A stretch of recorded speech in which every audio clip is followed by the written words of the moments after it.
All characters and events in this publication, other than those clearly in the public domain, are fictitious, and any resemblance to real persons living or dead is purely coincidental.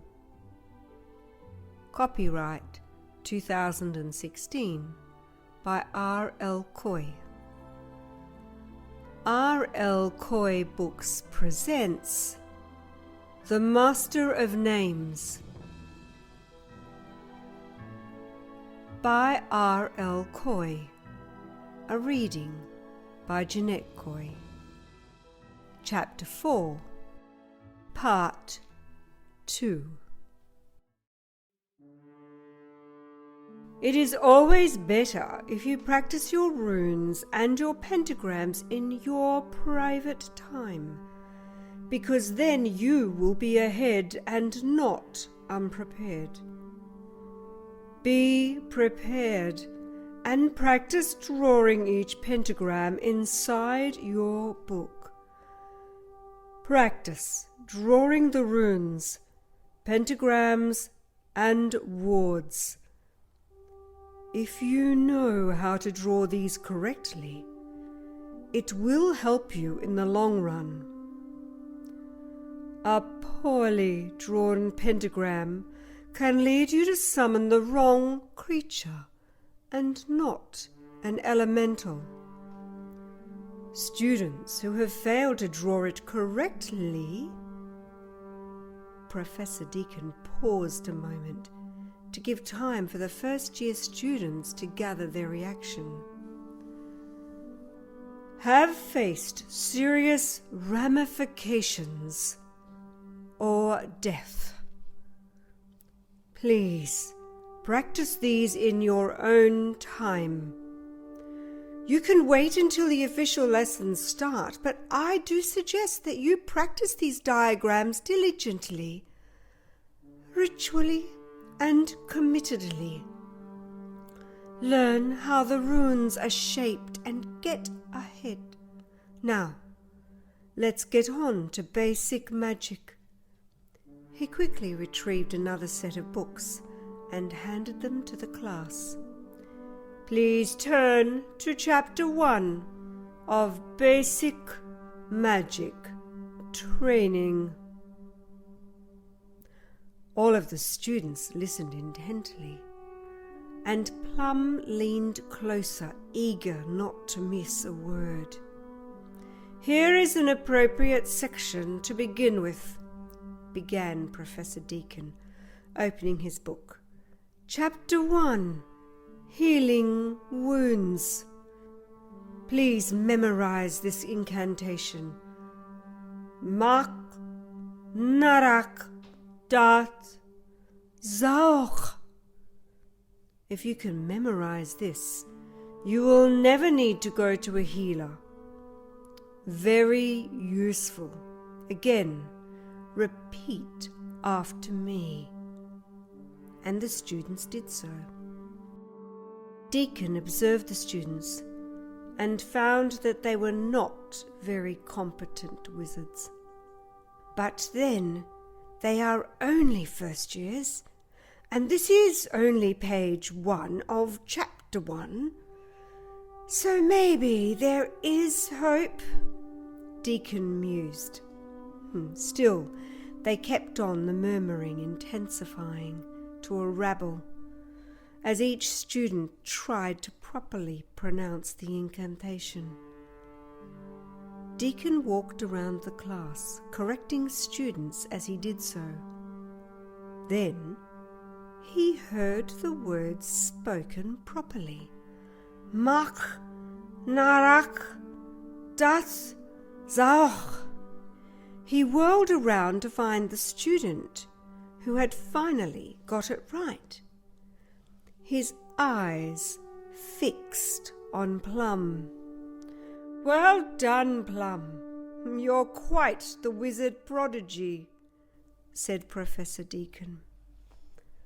Plum, not sure how to read the tone in Deacon's voice, was pleased nonetheless. Jake and Eli, who were sitting next to Plum, gave smiles of approval that Plum could only just make out through their veils. Job, who was sitting at the back of the class, gave Plum a thumbs up. Addressing the whole class, Professor Deacon began, "All of you must memorize the spells that are in your basic spell textbook. The more that you memorize your textbook, the more your pronunciation will improve and the more effective and powerful your spells will be." He went on, explaining more about the different types of spells that they would eventually master. Basic charms can quiet a herd of animals, strengthen fishing nets, calm raging seas, and even stop disease from festering in crops, animals, and people. After 2 hours, Professor Deacon finally said, "And that concludes today's lesson. Please remember what I have told you. Practice the pronunciation of these spells and practice your pentagrams in your diagram book. Both are equally important and should not be ignored. Enjoy the rest of your day." The boys got to their feet as the students all collected their things and left the classroom. They followed their classmates out into the hall. "Well, that was a good lesson today, wasn't it?" Eli said, smiling. "Yes, and Plum already has the professor impressed," said Job, coming up behind Eli with Jake following. As they were walking together, Plum felt his robes pulling him from behind. They were pulling at his shoulder and forced him down onto the cold stone floor.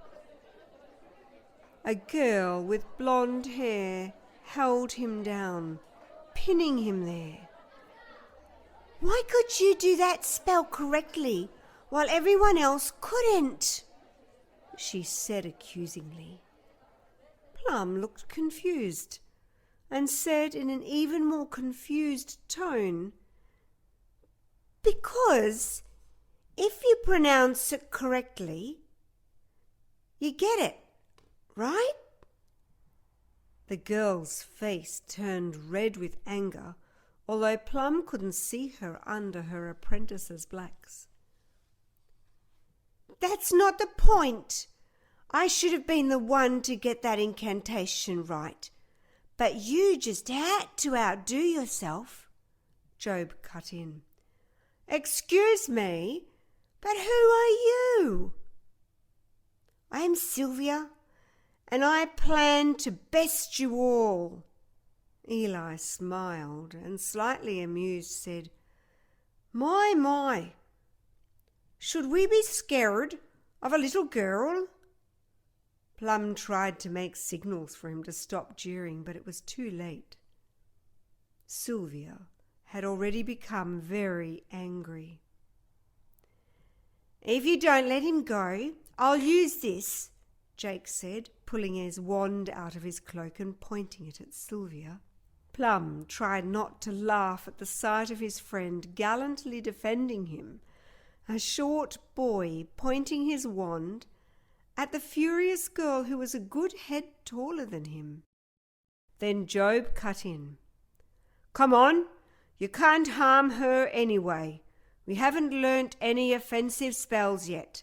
Stop this before one of the professors comes and sees us." By this time, a crowd had started to form outside the lecture hall, and some of the students were starting to chant, "Fight! Fight!" "Stop it, Sylvia! You shouldn't bully people. "Just because you didn't get the spell right the first time?" said one of the students, his face covered by his apprentice's blacks. Sylvia looked up at the student while still holding Plum by the neck. She retorted, "I vow to be greater than all of you." Then the same boy clothed in black broke up the crowd and said to Sylvia, "Come on, he isn't worth it. Best leave them be for now." Sylvia looked at Plum and said with gritted teeth, "This isn't over." Then she took her hands off Plum's throat and stood up. She stalked away, while Plum was still coughing and spluttering on the stone floor. Job crouched down beside him. "Are you okay?" Eli said. "Well, what's her problem, do you reckon?" Plum got to his feet. His words were broken by his coughing. I have absolutely no idea." Then he noticed Jedediah's big belly out of the corner of his eye, and he cut his sentence short. "Oh, I'm sorry, guys. We'll have to continue this conversation in our dorm, because I have to go to a tutoring session with Jedediah. Talk to you guys later." The three boys nodded, and Plum darted off to meet the wizard. Jedediah gave Plum a concerned look and said, "What happened, boy? You do not look well." "I'm all right. I just had a problem earlier." Jedediah narrowed his eyes, trying to understand why Plum was behaving so oddly. Then he shrugged and dismissed his inquiry. "Come on, we need to go and find a quiet spot for me to tutor you." They moved to the inner courtyard and began the lesson. Whilst working on the grass, Plum stared at the page in front of him. "These pentagrams," Plum said in frustration. "I still can't get my head around them." Jedediah gave him a hard stare and said, "Remember, the octagon is first, then the triangle, then the star, then the runes. Read what the book tells you. Runes and wards must always go on the outside of the ritual circle. The sequence is fiddly at first, but when you get it right, you will be able to master your pentagrams again. Follow the diagram in the book." Plum tried tracing the faded shapes with his quill, doing it over and over again. Jedediah sighed in exasperation. "Remember, lad, rise and rise again until lambs become lions," Jedediah said, clearly irritated. Plum had absolutely no idea what this meant, and nor did he care. With a great amount of frustration, he managed to neatly trace the first set of runes. Satisfied with his work, he presented the page to Jedediah, who eyed it thoughtfully. "Your runes may be correct, but your pentagrams are still off, boy. You're going to have to try harder." Plum rubbed out his earlier efforts with a strange piece of smooth stone. At least it looked like a stone, but it was malleable Then he continued tracing the patterns with his quill before finally presenting his efforts to Jedediah. Jedediah grunted. "Better pentagrams this time round. You have mastered the water pentagram, but you will still need to practice on the pentagram for fire." After another huge effort spent concentrating on copying the diagrams, Plum could see that they were starting to resemble the faded shapes that were in his book. The shadows that fell over the courtyard became long, and Jedediah let Plum stop. "That is enough for today. Can you memorize your basic spell book on your own tonight?" Plum nodded, and Jedediah left him in the inner courtyard. Plum went back to his dormitory absolutely exhausted. His hand ached and his brain felt crammed full of 1,000 things he had been taught. It was his first day at the school. He had been bullied, he had to do his diagrams, and he had to memorize all of Chapter 1 of his spell book. Plum collapsed onto his bed. Jake was sitting on the bed across from him and smiled. Plum had never seen Jake's face before without his apprentice's blacks, and he now saw Jake's blonde-brown hair for the first time.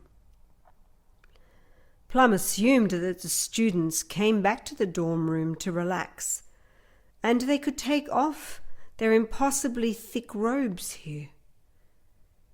He began to take his veil off, removing the straps and letting the robe fall to the floor, leaving him wearing just a light shirt and his usual pants. "You look a wreck," Jake said cheerfully, and handed Plum a plate of food. "Here, you missed mealtime in the Hall of Ceremonies today." Plum looked at Jake with bloodshot eyes. "I was with Jedediah. Tomorrow we have to deal with the new unit," Jake replied, "with Tanaka Yamamoto, our physical trainer." "Don't remind me," said Plum dryly, still eating the food. After he was satisfied, he fell back onto the bed and went straight to sleep.